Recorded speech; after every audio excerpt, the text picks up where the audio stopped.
I heard my. Is this mic'd? This is mic'd. I heard my commissioner gave away where I was. Yes. I was at a trans. Baker, welcome to New Bedford. Always great to have you here. I want to give you a special thank you for all of your vaccination requirements. Just some kind of horseshoe.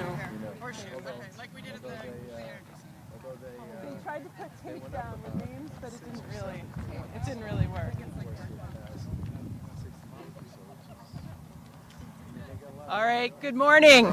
It's great to be here today in New Bedford as part of the Baker Polito administration's Climate Week this week in Massachusetts, and we are canvassing the state to talk about all of the great work that is being done in our communities on various parts of our climate and clean energy plan and our work on resiliency.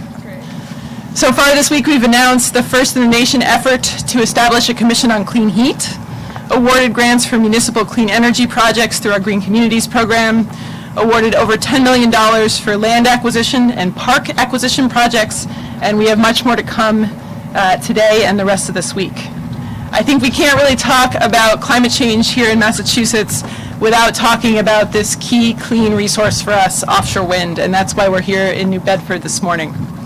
Offshore wind is really the anchor resource of our entire clean energy and climate strategy, and the best opportunity the state has to generate clean energy right here off our shores. And while we're meeting our net zero emission goals, we're also creating economic development and jobs and a new workforce that is built with equity and diversity in it. But this new industry doesn't just offer us this tool, as I mentioned, for climate change. It is really about being able to invest in our ports, invest in our coastal infrastructure, and in these communities. In addition to cost-effective clean power, our 2 offshore wind procurements have brought over $100 million in economic development commitments to the Commonwealth and will be built right here in New Bedford at this Marine Commerce Terminal, where Massachusetts workers will pioneer the first in the nation Vineyard wind project, the first utility-scale offshore wind project off our coast, with Mayflower wind to follow very shortly thereafter. And we're just a few, construction may have already started, Rachel.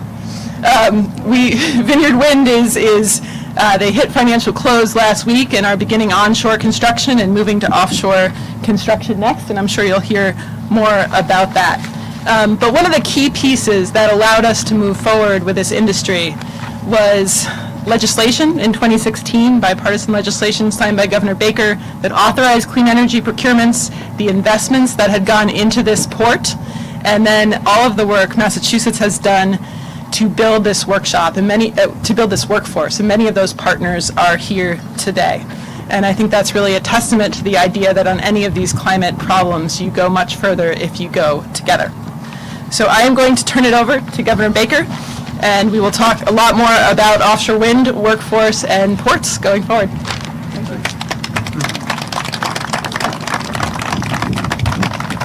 Thank you, Secretary, and thank you for joining us today. And I want to thank the folks from the legislative delegation as well for being here, because that work that they put in on that 2016 legislation is a big part of why we're here.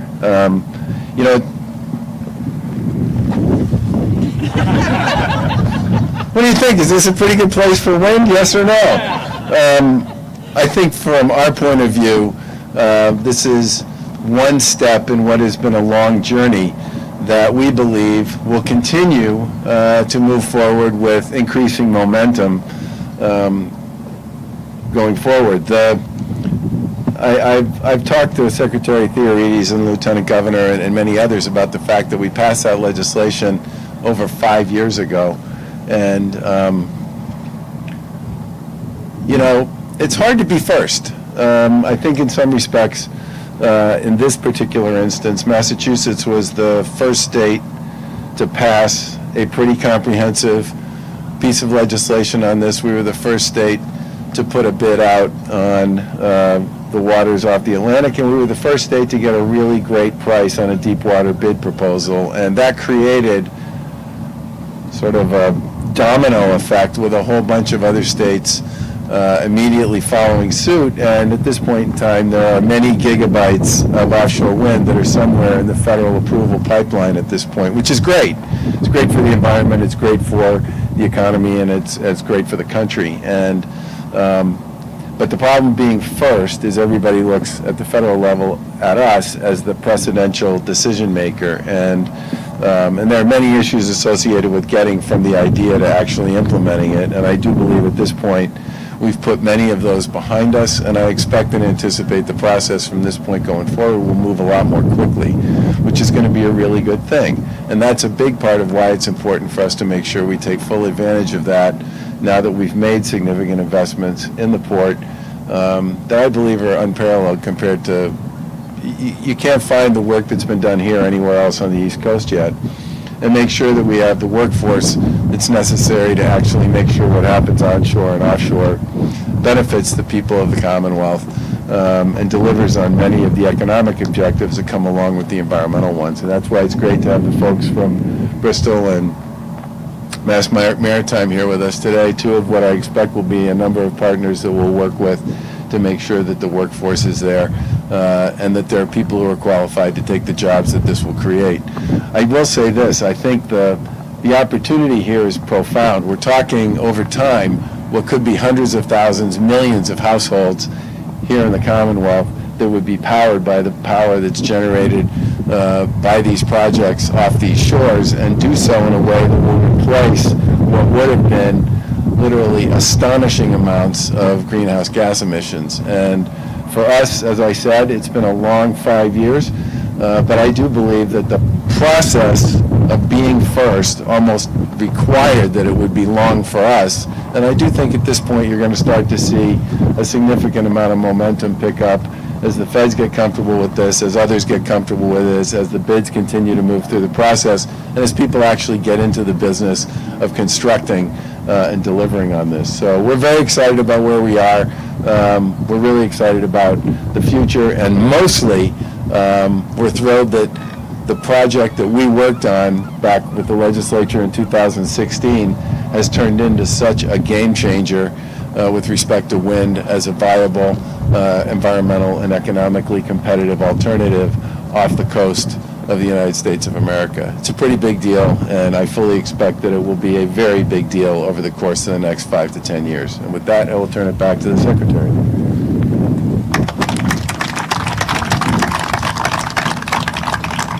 Thank you, Governor, and another champion of our climate efforts at the state level and really leading this clean energy push is our Lieutenant Governor, Karyn Polito.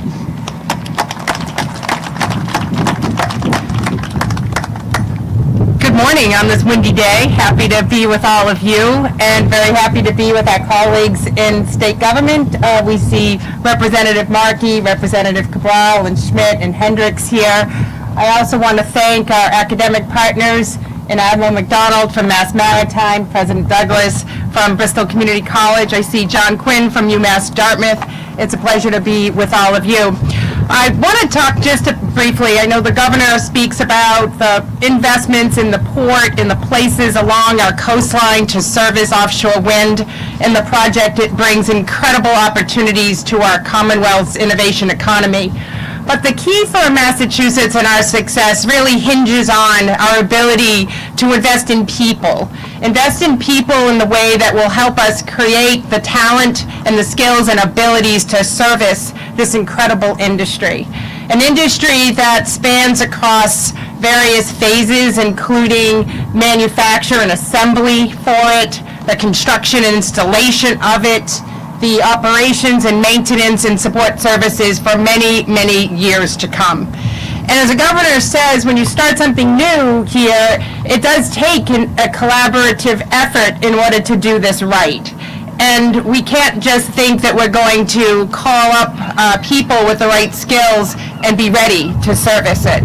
We need to really invest in the programs needed with our academic partners to make sure that the industry-specific credentials that are required have programs that are designed to graduate students and attract people that are in maybe other jobs that want to transition into this industry to be able to access the credential or the certificate program to be a part of it.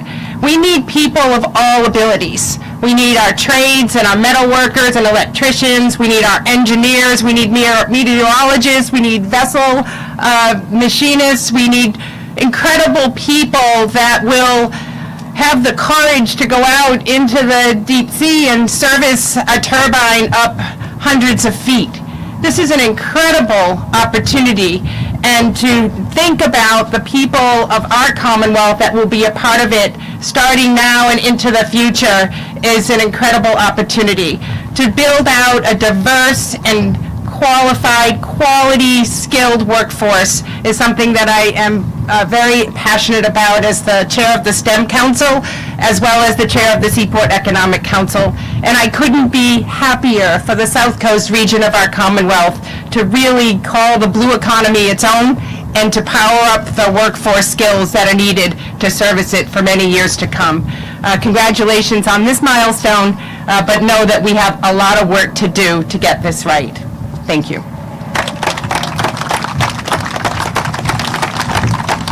Thank you so much, Lieutenant Governor, and I should note we have STEM Week coming up soon. I think we're going to be talking about offshore wind during that as well.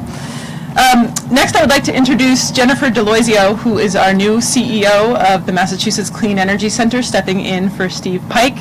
And I would just note that our Clean Energy Center has done so much to begin the work of building this workforce. And very much thanks to Bruce Carlisle, our offshore wind director, who's here, and Jennifer for all of their work on that.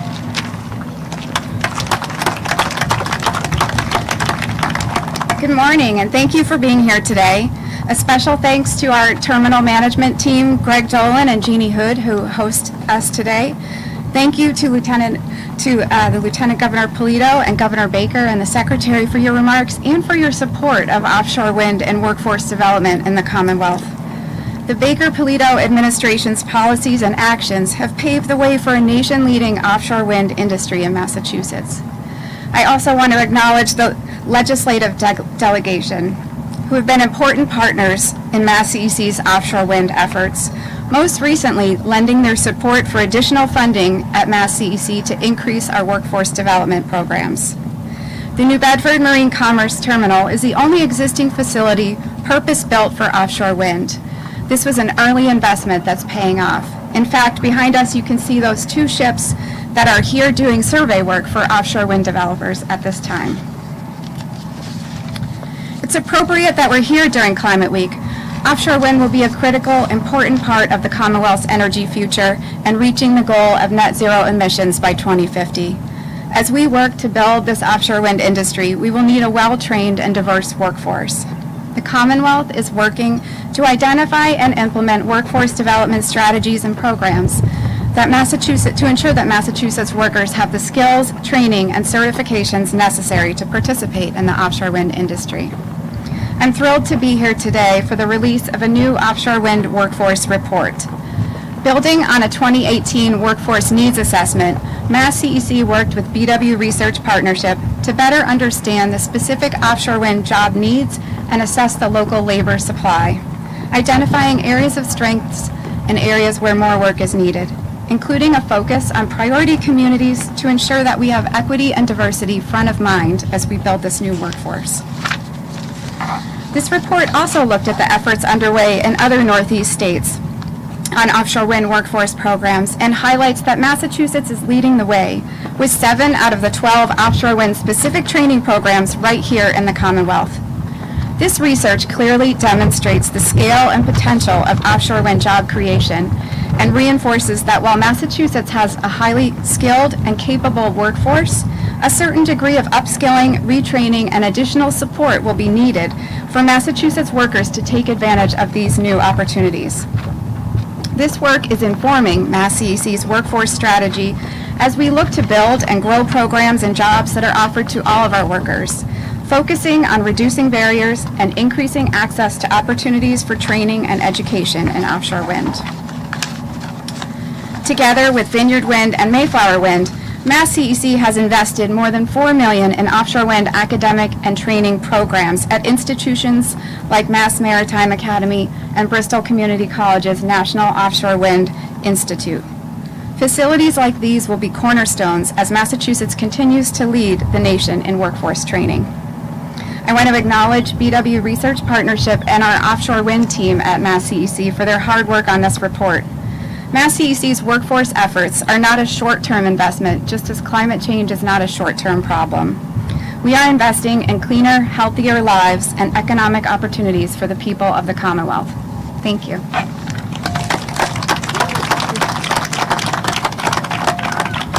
All right, I would like to turn now to two of our institutions who are really doing yeoman's work in terms of training this next generation of workforce, and we'll start with Laura Douglas, who's the president of Bristol Community College and whose work is focused on bringing women and people of color into this new workforce. Thank you, Laura.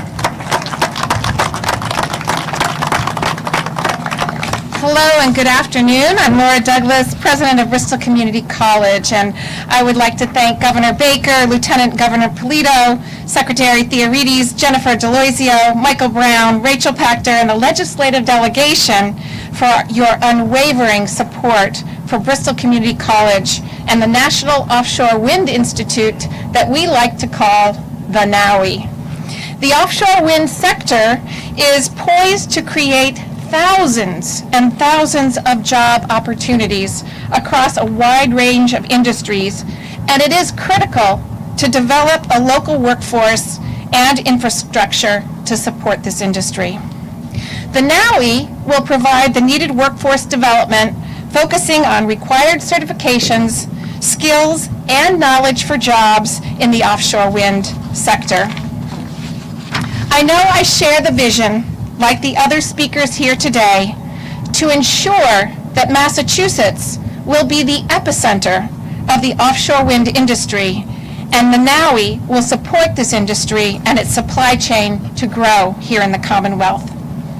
The NOWI will provide the industry's required trainings such as health and safety, GWO, that's Global Wind Organization, training programs, customized trainings for the developers, and original equipment manufacturers or OEMs, professional development, and an entrepreneurial focus to provide opportunities for startups and small businesses. Another focus for the NOWI is supporting diversity, equity, and inclusion for the sector. The NOWI Speaker Series, Equity in Offshore Wind, in August showcased 5 women in offshore wind, from Mayflower Wind, Vineyard Wind, GE, Vestas, Siemens Gamesa, and their successful journeys into a male-dominated field, demonstrating to all of us that the opportunities in this industry is for women and for people of all backgrounds.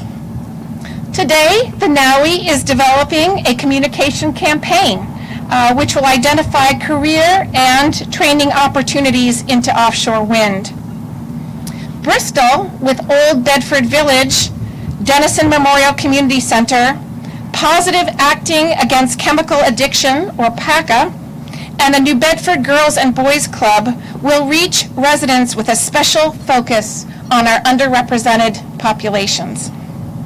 This campaign, funded by Mass CEC, will produce materials that will be disseminated to the community-based organizations as well as schools throughout the region to illustrate just how they can access career opportunities and training in this field.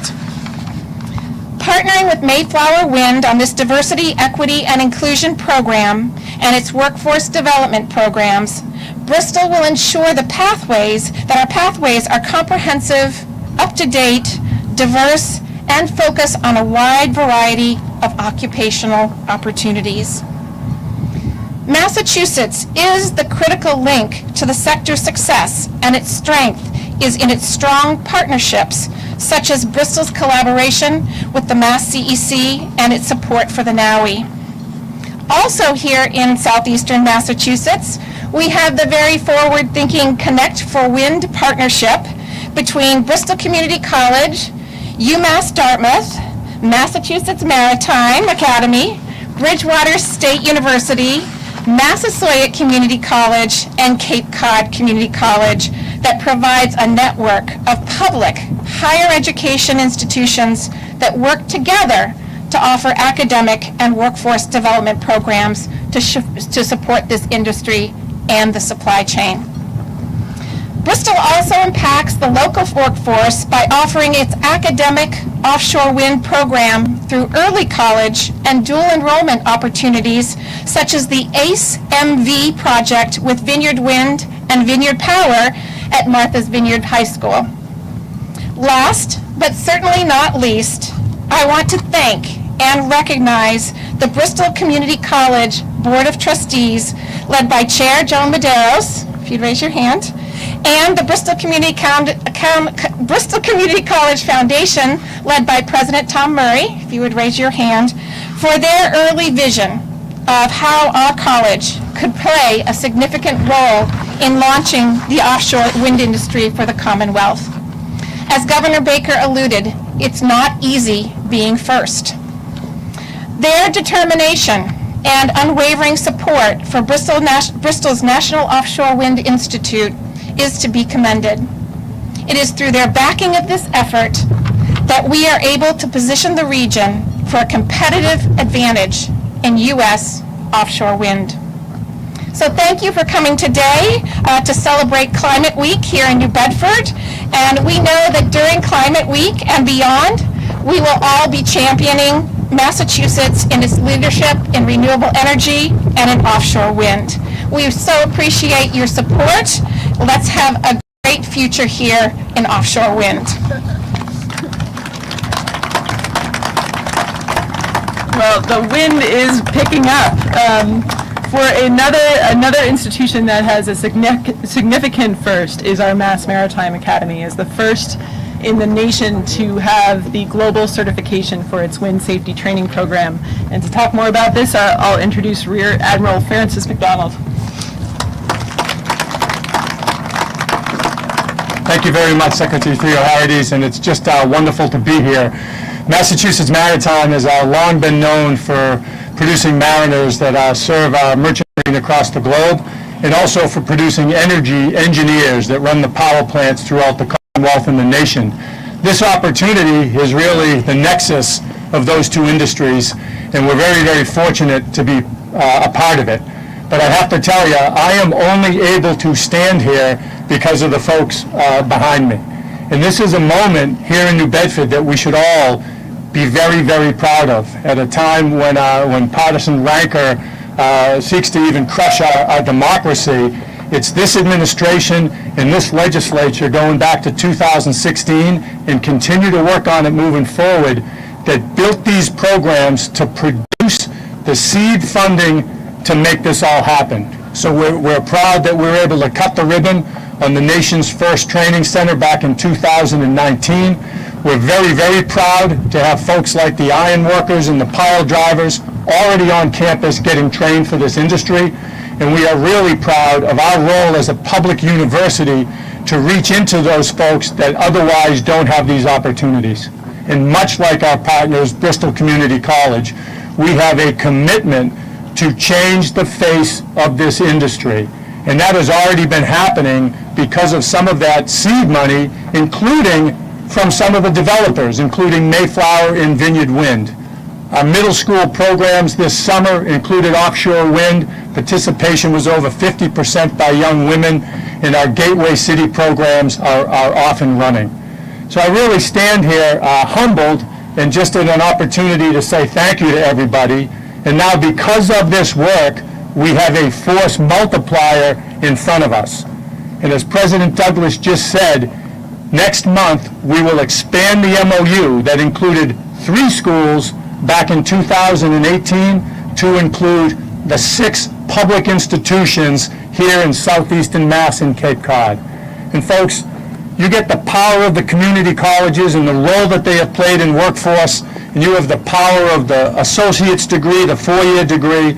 We are going to make social mobility happen here in this Commonwealth. I'm thrilled to be here, and again, my hat's off to the legislature and to Governor Baker, Lieutenant Governor Polito, Secretary Theoharides. Let's rock and roll. Thank you very much. Thank you, Admiral.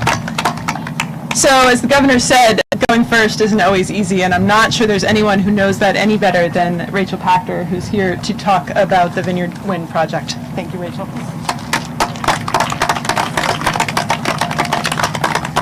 I don't know. I think it was a breeze. I don't know what everyone's talking about. Hi, I'm Rachel Pachter. I'm the Chief Development Officer at Vineyard Wind. And I think, it's a long string of thank yous, but we've been all working so hard. And I just think any moment we get to stop and appreciate the progress we've made, the work we have done, the goals we have ahead of us, I think is great. So I think, we were here 2 months ago now to announce our project labor agreement. That was an amazing event. So this facility obviously is both symbolic and useful. So we're extremely excited about that. But obviously the Governor Baker and his team, Lieutenant Governor and the Secretary, have been unwavering in their support of this project. And when they picked us in 2018, which feels right now like a lifetime ago, we took a long time to kind of absorb that news, but they put their faith in us, and we hope we've made you guys proud. We have all worked together, and I think what people really understand about this being first, and I think the Secretary said it, is the critical nature of the partnerships in order to be successful, because it really just doesn't happen without all of us, and even the other developers, even working with Mayflower, everybody working together to make sure it's successful, because our goals are bigger than that, right? Our goals are this developed workforce and climate change and all of that. So just an absolute thank you. We've had longstanding, I would say both Bristol and the Mass Maritime Academy have been unwavering in their commitment, and seeing the vision of the benefits of offshore wind takes a lot of vision, because I think it's so big that people can't really, always imagine how many jobs we can create, how many ports we will use, how many, if you build it, it will be used. These are massive projects. They produce a lot of energy, and that's why we're doing it. But there really is such huge opportunity. I know there's more investment coming in ports, and we're really thrilled to see about that. And we just want to continue to work with everyone best we can to be partners in the community, to help grow a workforce, to help grow a diverse workforce. And we're just here to support that, and I just want to thank everyone here, especially the legislature, without which that legislation, many of us today in this event wouldn't have jobs. So even just that's the beginning of the job creation, and beyond. Thank you all very much.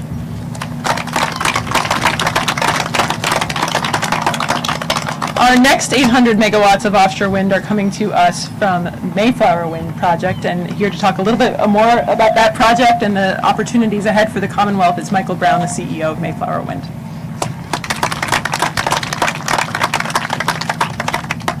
Good afternoon. I suppose it's not so easy to come second. I mean, everybody talks about it being difficult to be first, but following second after Vineyard Wind and following after Rachel obviously puts a bit of pressure on, so we're looking to do our absolute best to follow and to make everybody in Massachusetts proud. I suppose it was just a couple of weeks ago that we had the IDA bore down on Massachusetts, and we in our vessels that were here that benefited from the hurricane barrier. It really brings home in this climate week what climate change is doing to everything round about here. And we'd like to thank the leadership of the Baker-Polito administration as part of really showing a way to make a change in climate change and to really lead a way forward that allows us to make the appropriate changes and to start to address the changes that we are seeing every day in our climate. Although we are here for the wind, so I'm not gonna worry too much about that. I hope our boys out there today. One key way that Massachusetts has been acting and really making the absolute difference for climate change is by awarding contracts to ourselves and to Vineyard Wind in order to allow us to make the investments and then to build these wind farms. And we're proud to make strong commitments to Massachusetts under the contracts that we have. We are looking at workforce development and ports and the upgrades that we can make in order to make a change to the communities, and in particular the communities in the South Coast. The efforts here today, where we're standing at New Bedford Port, is an important stepping stone. It's an important path forward. Soon, the Vineyard wind turbines are going to be behind us, and hopefully soon after that, the Mayflower turbines will be coming. the investments that we're here to announce today is another step forward to allowing the appropriate amount of workforce and development that we need in order to make sure that we can have the best wind farm and the best wind farm for Massachusetts, and that's something that we're absolutely committed to. In particular, Mayflower and the state are focused on making real key investments in New Bedford and Fall River and across the entire south coast. We heard about Mayflower is making significant investments in the Niue, subject to our contracts and how we intend to do things, and we hope that that can really start to ignite this industry and drive it forward in a way that we can all be proud of. I think this is an amazing industry. I think it's one that I'm extremely proud to have come over here. You may notice that my accent is not local. I do my best. I was behind home plate watching the Red Sox beat the Mets last night, so I have gone local enough to do that. But who are you rooting for? The Red Sox. Okay. Yeah, I promise. Anyway, I'll leave you to it, but thank you all very much for inviting us. It's a pleasure to be here. We look forward to continuing our investment as Mayflower in New Bedford and the whole of the South Coast. Thank you all very much.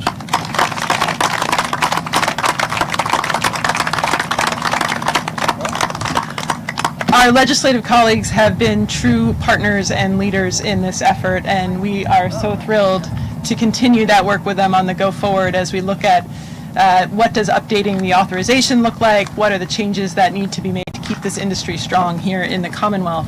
And so I will begin with Representative Markey. It's over there. Chris? I pulled you out of the... Thank you.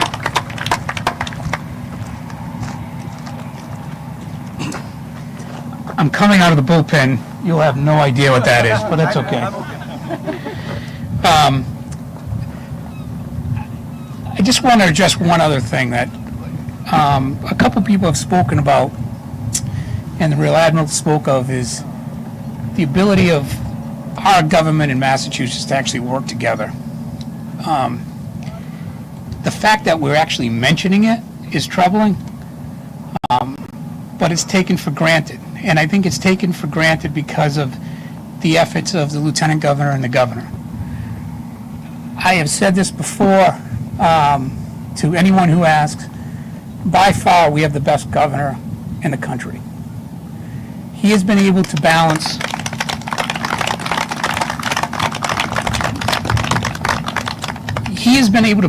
things like this, which are essential to our futures, and has passed that on to his administration, to his secretariats, to focus on renewable energies. And at the same time dealing with the COVID crisis in a way which I would say nothing less than spectacular.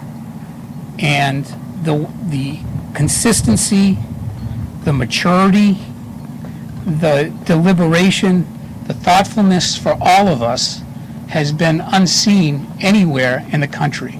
So I think we owe that, the ability to balance that crisis that we're dealing with for the last 19 months and keep moving forward with transportation improvements, with offshore wind, renewable energies, and all of that at the same time is unimaginable, and I think he deserves a great deal of credit.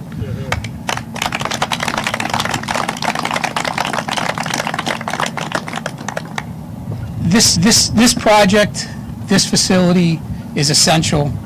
We will always be looking back at this, at least hopefully my kids will be looking back at this and saying, I remember when this was built. I will be looking back at it, hopefully at some point, and saying, I remember I used to drink beers over there when I was in hiding from the police. But this facility is quite an investment by the state for years, and it will have an effect on our kids' kids, and it will be something that will, as I think Mayor Mitchell has mentioned, is like the Commonwealth. So I think it's incredibly important for us to appreciate the efforts of the administration, but more importantly is we need to focus on exactly what President Douglas talked about, is working towards that, changing the face of who works here, giving the opportunity to the people who are less fortunate, and making sure that those people have an investment, like I've had an investment in the city that is doing so much. So thank you so much for being here. Again, thank you again, the administration, for everything they've done. And these guys, Tony and Paul and Chris, have been incredible as well. So I want to thank them as well. But thank you, everyone.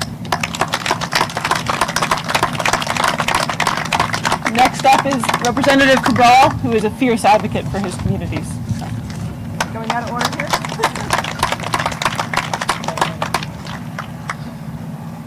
Good afternoon and welcome to the 13th Bristol District, where all things happen. But I'm delighted to be here with the governor, the lieutenant governor, and the secretary, and obviously the partners in this project, Mayflower and Vineyard Wind. We usually call it in New Bedford VW, not for Volkswagen. But this is really transformative. We all know this. We have worked over the years, not only since 2016, but before that, we had to fight to make sure that we secured the right legislation to move this industry forward and to make it happen here in Massachusetts, and in particular in the South Coast. That's been our aim, it's been our goal. I think the governor and the lieutenant governor has done a tremendous job in guiding, since the signing of the legislation, in guiding us forward, and that's important. That's how we make it happen. Yeah, being first is difficult, but I think with those kinds of efforts by the governor, the lieutenant governor, the secretary, and all our partners, I think we will be fine. And this is going to be transformative for all of us in New Bedford. And I must also mention the partners, labor partners too. And I see Frank Callahan here, a good friend, someone I've worked with many years ago and continue to work with him to make sure that we have the kinds of jobs that pay living wages, not just any job. The work from BCC and Mass Maritime and all the training that's going to go on, that those who work in this industry will look like those who live in this area. Thank you, Governor. Thank you, Lieutenant Governor, and to all our partners. Thanks.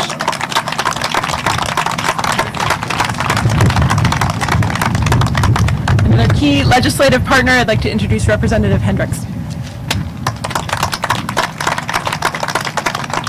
Hello, everybody. Thank you for being here. Just a few things. Chris Mark, if you're coming out of the bullpen, where the hell does that leave me? And so, you know, the legislature gets a lot of credit for passing that law in 2016. I wasn't part of that, but it really is great to be part of such an effort here in the southeastern Massachusetts. Just want to thank the governor and lieutenant governor and their administration for what they've done to prioritize this as an issue. I know there's a lot of moving pieces and a lot of bureaucracy that's involved with something like this. So for it to be made easier, that's involved with something like this. So for it to be made easier with your administration and to have have labor involved. You know, one of my best days in my early days of the legislature was right over here several months ago, signing that to be part of that signing for the labor agreement, and I think that's the whole game as far as I'm concerned. My previous life before politics, and to this day to a degree, is helping working folks from labor and helping injured workers. So prioritizing labor in this effort with Offshore Wind is paramount in my opinion. So thank you for all the partners. Thank you for being here. Thank you to Nawi. Thank you President Douglas and President McDonald for taking part in this, and thank you everyone. And to bring us home today, I'd like to introduce Representative Schmidt, who cares deeply about climate change, natural and working lands, and farmland here on the South Coast. So thank you, Representative. Thank you very much, Madam Secretary. And I will echo the ample thanks from my colleagues for the governor and the lieutenant governor on all of this. And I just want to take the opportunity to recognize a couple of other community partners, because we've heard so much about the partnerships here. I see Tony Sapienza representing the mayor's Regeneration Committee, and I see John Bullard, former mayor of New Bedford, who is chairing a pan-ocean group intended to encompass offshore wind, fishing, and all the facets that the ocean brings to us. We had an opportunity yesterday, the House of Representatives, to go out with the Speaker and visit the 5 offshore wind turbines that are currently off Block Island. And we recognize that these, I think, are very small compared to what Vineyard and Mayflower will be building.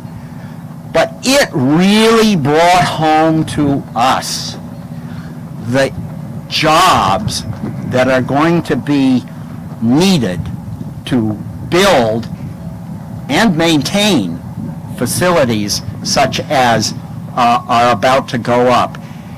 And make no mistake about it, those are dangerous jobs. That is not like working on land.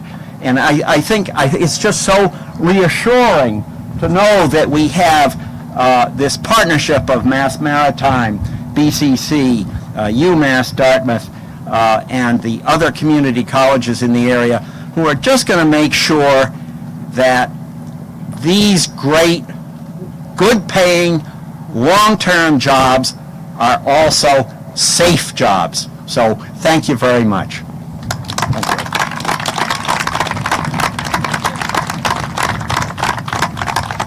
All right, and to close us out, I just would note that as we go forward on this industry and continue to create the new jobs and deploy the procurements of clean energy, we are also very focused on continuing to upgrade our ports. And so the governor has a plan for that in his ARPA proposal, which would invest $100 million in reinvigorating these ports and partnering with cities and towns and the industry to really bring this industry onto our shores. So thank you all. I will turn it over for questions to the governor.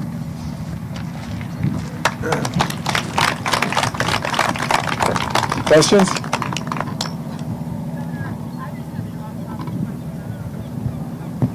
All right, Sharman, you've been asking the first question since the pandemic began, so go right ahead.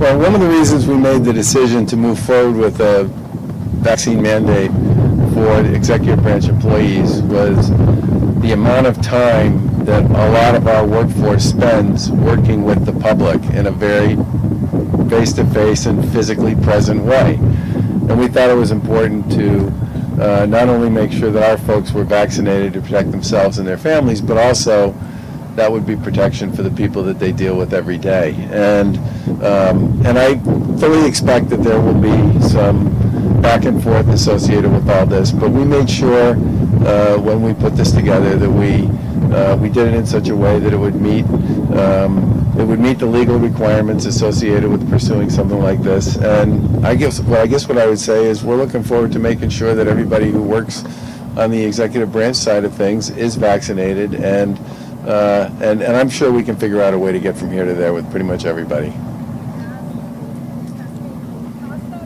Say again?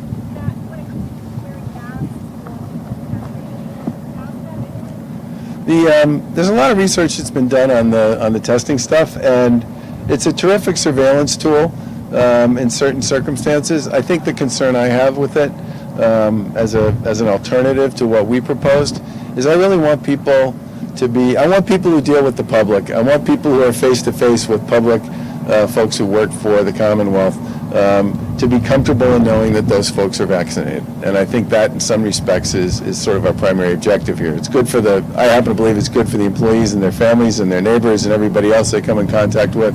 But I also think it sends a really strong message to those who come in contact with them. And if you look at a lot of the work that's done by people in the executive branch, they are face-to-face, if they're doing their jobs the way they're supposed to be done, every single day with the public. And they are face-to-face with people they don't know, so I happen to think it's important for them to be vaccinated so that they can be safe, just in case they're dealing with people who may be asymptomatic and are actually transmitting COVID. And the other is, I think it's important for the people in the public to know that the folks they're dealing with on our side are also vaccinated and therefore safe. Last question.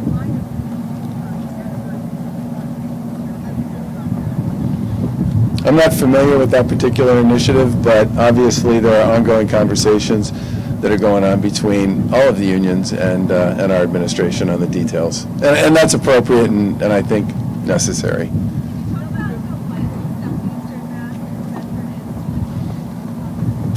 Well, as we stand here getting blown over, I think it's a perfect example of why it's so important to be here with respect to this initiative. First of all, New Bedford and Fall River have geographic proximity. I mean, in some respects, one of the most important things with respect to how you think about where you're going to put a lot of your onshore activity that supports your offshore activity has to do with proximity. The second is, you know, do you have a port that's capable of being deep enough and wide enough to bring a lot of the vehicles that need to come in and out? And the third is, do you have dry land that's got the infrastructure that's in place that can support the very heavy and very significant gear that we're talking about here? Through some of the investments that the Clean Energy Center made, through some of the historic investments that have been made here in the port for decades by both private and public participants, and just we dredged the harbor here recently. I think in many ways this is a perfect location, and I love the fact that it will be a huge opportunity for many of the educational institutions down here to work with these organizations and our partners to ensure that a lot of the work that gets presented here can be taken by the folks who, as Representative Cabral said, live and work here. Thanks, everyone. Thanks again for coming.